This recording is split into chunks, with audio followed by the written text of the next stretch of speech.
호민입니다. 오늘은 이제 제가 하고 있는 아르바이트 생활에 대해서 이제 말씀을 드려보도록 할게요. 사실 30대에 제가 아르바이트를 하고 있을 거라 생각을 못 했습니다. 뭘 하더라도 뭔가 내가 가지고 있는 그런 전문성을 가지고 전문적인 일을 하고 있지 않을까라고 생각을 했는데, 어쨌든 현실에서는 지금 제가 아르바이트를 해야 되는 상황이거든요. 그래서 이제 아르바이트를 시작하게 됐고 아르바이트를 하고 있습니다. 일단 저걸 먼저 말씀드려야 될 것 같아요. 제가 그러면 그 전에 뭐 했냐, 아르바이트를 하기 전에. 아시는 분들도 있죠. 모르시는 분들을 위해서 간단하게 설명을 해드리자면은, 강사 생활을 했었습니다. 막 그런 뭐 김창호 교수님이라든지 뭐 그런 분들처럼 이렇게 막 그런 거 말고, 세바시 같은 그런 강의 말고 초등학생들을 대상으로 해서 이제 방과후 수업이라고 있어요. 방과후 수업에서 이제 선생님들이 필요하거든요. 전 그 중에서도 매번 보여드리지만 마술을 했었습니다. 이렇게 해가지고 마술 같은 것들을 이제 가르쳤어요. 그래서 이제 뭐 마술 도구도 맨날 떼오고 또 아이들에게 가르쳐주고 뭐 그렇게 생활을 했습니다. 거의 10년 했던 걸로 기억해요. 제 기억이 맞다면 딱 10년은 좀 넘었고, 본격적으로 한 건 10년이고 그 전에 뭐 준비하고 이런 거는 한 2년 정도 이제 한번 했던 것 같은데, 어쨌든 그 10년을 했던 그런 그 강사 일을 왜 그만뒀느냐, 자의반 타의반이었어요. 그때 당시 이제 코로나가 터지면서, 코로나19가 터지고, 이제 그때 19년대부터 20년도 이제 넘어가면서 아이들 학교를 등교하지 않기 시작하죠. 그러니까 나에게 고객이 없어진 거야. 뭐 자영업자랑 비슷했던 거죠. 가르쳐 줄 수 있는데 나도 나갈 수가 없고, 나를 보러 올 수도 없고, 뭐 그런 상황이었기 때문에 그거를 계속 견딜 수 없어서 결국은 그만두고, 그 다음에 이제 그냥 평범한 이 회사로 이제 들어가게 됐습니다. 좀 늦었죠. 그때만 해도 벌써 19년이면 지금 25년이니까 벌써 30대 뭐 그래요. 그때도 30대야. 그러다 보니 좀 뭐 어렵지만, 그래도 그때는 조금 더 나이가 어렸기 때문에 이 일자리를 찾을 수가 있었어요. 직원으로 이제 그때는 들어갔었거든요. 그러면서도 이제 복귀 생각이 있냐라고 이제 물어봤었어요. 면접을 보실 때.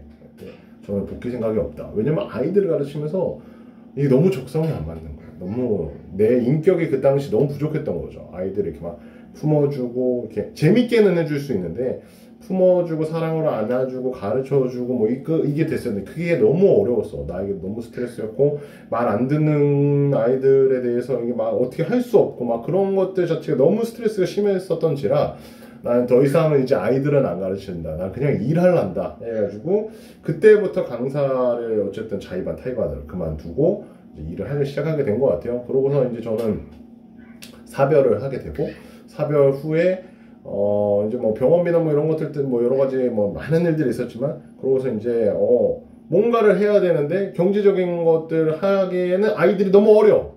그리고 이제 뭐 그 시간 변동이 있어요. 아이들을 키우다 보면은 변수들이 많아요. 특히 아이들이 어리면 더 그 변수가 큽니다.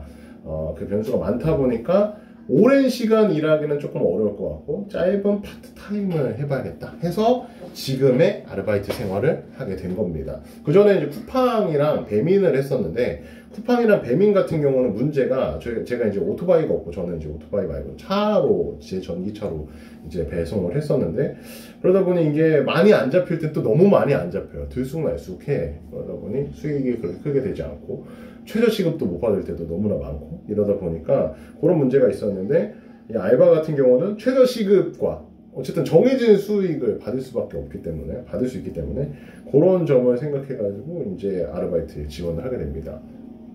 아르바이트를 이제 생활을 하고 나니까 일단 스트레스가 좀 줄어요. 왜냐면 항상 내가 주도적으로 뭔가를 해내야 주도적으로 해도 돈이 될까 말까 한 그런 상황을 계속 겪다가, 이거는 내가 어쨌든 시간 동안 열심히 하면은 이제 내 그 돈이 들어오니까, 물론 열심히 안 해도 들어올 수도 있지만, 저는 이제 맡겨주신 역할인 만큼 알바 처음 시작할 때도 그렇고 지금도 마찬가지고, 내 1인분 역할은 하겠다. 내게 주어진 역할. 그러니까 내가 있음으로써 좀 더 욕심을 내지만 1.5인분 정도까지 할 수 있는 사람이면 좋겠다라는 마음으로 갔거든요. 어쨌든 그렇게 좀 하면서 막 사람들을 도울 수 있고 하니까 내가 주도적으로 하는데도 어쨌든 결과 부분들이 조금씩 나오니까, 그런 돈이 아니더라도 눈에 보이는 막 나의 성장이라든지 이런 것들이 있다 보니까 스트레스가 저는 되려 덜한 것 같아요. 혼자서 막 프리랜서를 한다거나 뭔가를 이제 수익이나 뭐 여러 가지 결과를 내야 되는 그런 이런 일들만 하다가 시간당 이제 돈을 받는 걸 하다 보니 그런 스트레스가 좀 되려 줄었고, 이게 스트레스가 줄면서 수익도 같이 줄었다. 근데도 저는 되려 만족스러워요. 전 최저시급 받고 일을 하거든요. 최저시급 받고 이제 1시까지만 일하고 이제 그 이후에는 이제 공부를 하는데 너무 좋습니다. 공부도 할 수 있고 수익도 낼 수 있고 두 가지를 병행할 수 있어서 참 감사하다라는 생각이 듭니다. 그렇지만 또 이제 부딪히는 게 현실적인 문제죠. 현실적으로는 이제 이 돈 가지고는 부족할 수밖에 없어요. 아이들이, 제가 이제 딸이 둘이기 때문에 딸 둘을 키우려면 더 많은 돈이 필요하거든요. 그래서 이제 제가 하고 있는 것들이 주식이라든지 지금처럼 유튜브를 하고 있는 겁니다. 그러니까 다양한 이 뭐랄까요, 벌이를 이제 만들 수 있는, 뭐 아무래도 아르바이트는 뭐랄까요, 고정 수익, 따박따박 들어올 수 있는 고정 수익이라고 생각하면 될 것 같고, 그 다음에 이 주식이라든지 유튜브는 이 보너스로 이렇게 또 어떻게 나의 이런 것들을 바꿔줄 수 있는 약간 투자 같은 그런 느낌으로, 투자죠. 주식 투자고 유튜브 투자고 뭐 그렇게 해서 이제 하고 있습니다.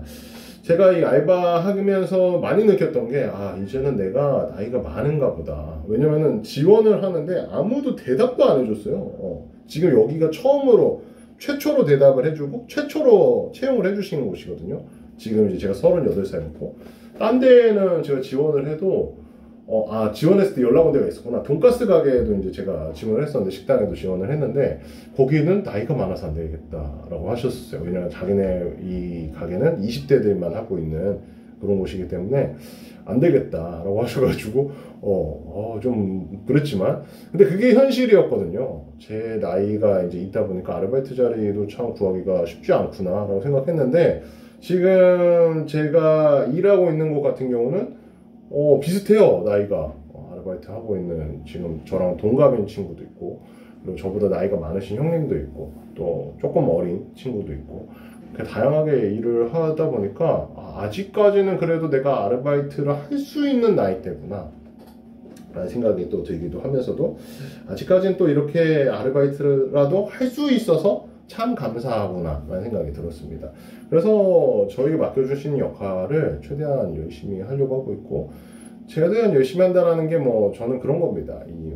일찍 출근하기, 그리고 최대한 많은 사람들 도와주고 퇴근하기, 그렇게 제가 정해놓은 거는 그런 거예요. 그 밖에 이제 나에게 맡겨진 역할들, 저는 도시락 배달 알바를 하고 있는데, 도시락 배달을 할 때 하나라도 빼먹지 않게 더블 체크를 하는데도 빼먹을 때가 있어. 아직은 그렇게 좀 허접합니다. 그런데도 내 일을 확실하게 일단 잘 해놓고, 그 다음에 이제 사람들 도와주기도 하고, 좀 더 많이 움직이려고 하고, 좀 더 많이 뭔가를 하려고는 합니다. 어쨌든 그렇게 해서 이제 아르바이트 생활을 하고 있어요. 어쨌든 뭐 강사가 낫냐 이게 낫냐, 장단점이 지금 말씀드린 것처럼 확연하게 다르고, 뭐 강사로 했을 때는 당연히 수익이 좀 더 크고 시급으로 따지면 훨씬 높아요. 왜냐면 여기는 이제 인원수로 받다 보니까 한 명 가르치는데 80분씩 가르치는데 80분에 그 당시에 제가 25,000원 받았거든요. 한 달에. 그 25,000원을 4로 나눠봐. 그럼 4, 6에 24. 시급 안 될 수도 있는데. 근데 그 애가 한 명만 있는 게 아니라 10명이면 또 숫자가 달라지잖아요. 그런 거였기 때문에 그런 장점이 있었고, 일하는 시간이 줄다라는 장점이 있었지만, 그로 인한 스트레스는 엄청 났었고, 아이들 가르치는 게 정말 쉽지가 않아요. 그래서 저는 이제 저희 아이들을 가르쳐 주시는 우리 선생님들, 어린이집 선생님, 초등학교 선생님 다 너무 대단하시다는 생각을 합니다. 어쨌든 이렇게 해가지고 이제 저희 현실, 아르바이트를 하고 있는 저희 느낌, 이런 것들을 또 이제 말씀드리게 됐는데, 저는 항상 말씀드리다시피 굉장히 감사한 상황입니다. 지금 뭐라도 할 수 있어서 참 감사하다는 생각 들고, 돈은 적지만 너무 돈돈하지 않고, 이런 과정에서도 또 나를 탄탄하게 하는 과정 중에 하나라고 생각하기도 하고, 나름 또 즐겁습니다. 그런 사회생활 하는 데 있어서 또 이런 일도 있고 또 이런 일들도 있고 이런 사람도 있고 저런 사람도 있고 정말 다양한 사람을 또 만나고 있긴 하거든요. 도시락 하나를 배달하면서도 그런 것들을 또 느낄 수도 있어서 또 다양하게 나의 이런 마음가짐이나 이런 마음의 그릇도 좀 넓히는 과정이라고 생각하기 때문에 지금의 알바 뭐 조금 그럴 수도 있겠죠. 누군가가 보기에는 야, 그 나이 먹고 알바를 한다는 게 참 뭐 이렇게 보실 수도 있겠지만 본인 스스로에게는 나는 굉장히 만족하고 있고 이거라도 할 수 있어서 참 감사하다는 생각하고 있고 지금 이 밖에 다른 여러 가지들로 잘 성장해야겠다. 이걸 가지고 천천히 잘 성장해 봐야겠다. 성숙해 봐야겠다. 이렇게 생각을 하고 있습니다. 어떻게 보면은 제가 최대한 끄집어내가지고 얘기를 하려고 했는데 또 여러분들에게 뭔가 이렇게 무슨 말 하고 싶은 거야 뭐 이렇게 들렸을지도 모르겠고 아니면 뭐 또 공감하거나 아니면 좀 뭐 기특하거나 뭐 어떤 감정을 느끼셨을지 모르겠어요. 하지만 확실한 건 그래도 내가 이 과정 중에 감사하면서 열심히 하려고 하고 있고 잘 해내려고 하고 있으니까 같이 응원해 주시면 좋겠습니다. 지금까지 호민이었고요. 전 또 가보겠습니다. 오늘도 가시기 전에 구독과 좋아요, 댓글, 알림 설정해 주시면 감사하겠습니다. 그럼 가볼게요. 안녕.